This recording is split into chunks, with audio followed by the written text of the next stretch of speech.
Kebanyakan di antara kita sekarang ini orang-orang yang mengaku bahwa dia ridha Rasulullah sebagai nabinya, disampaikan dari hadis, dari ucapan Nabi sallallahu alaihi wasallam, tapi dia menantangnya.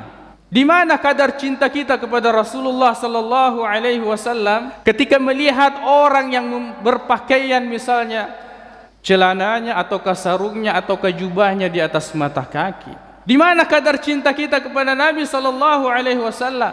Kalau hanya dalam mengikuti Nabi atau mungkin melihat itu indah karena itu adalah ajaran Nabi sallallahu alaihi wasallam. Di mana kecintaan kita kepada Nabi sallallahu alaihi wasallam ketika mata kita ini perih melihat orang-orang yang menumbuhkan dan memanjangkan jenggotnya? Bukankah semua rasul itu memanjangkan jenggotnya? Bukankah Nabi Musa berjenggot? Bukankah Rasulullah sallallahu alaihi wasallam berjenggot? Kenapa mata kita perih melihat orang-orang yang menumbuhkan jenggot? Mana ridha kita kepada Rasulullah? Mana cinta kita kepada Nabi sallallahu alaihi wasallam? Hanya sebatas itu. Hati ini begitu sempit untuk menerimanya.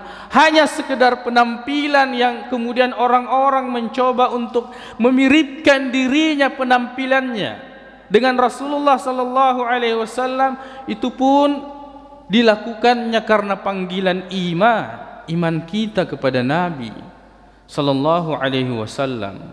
Ridha kita kepada Nabi sallallahu alaihi wasallam teruji ketika di hadapan kita ditampilkan tentang ciri Nabi sallallahu alaihi wasallam. Ketika diperdengarkan di telinga kita tentang hadis Nabi sallallahu alaihi wasallam. Orang-orang yang membenci kata bid'ah. Bid'ah artinya perkara baru. Cede-cede bid'ah sih, cede-cede bid'ah sih. Begitu bencinya dengan ucapan tersebut.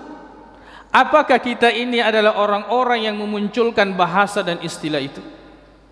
Bukankah kalau kita menelusuri ternyata yang mengajarkan kita dan mempopulerkan istilah itu adalah Nabi sallallahu alaihi wasallam? Bukankah itu setiap Jumat dibacakan? Kullu bid'atin dhalalah. Setiap bid'ah itu adalah kesesatan. Di mana cinta kita dan ridha kita kepada Nabi sallallahu alaihi wasallam sampai mendengarkan kosakata yang dipopulerkan, yang diucapkan oleh Nabi sallallahu alaihi wasallam, hati kita menjadi sempit.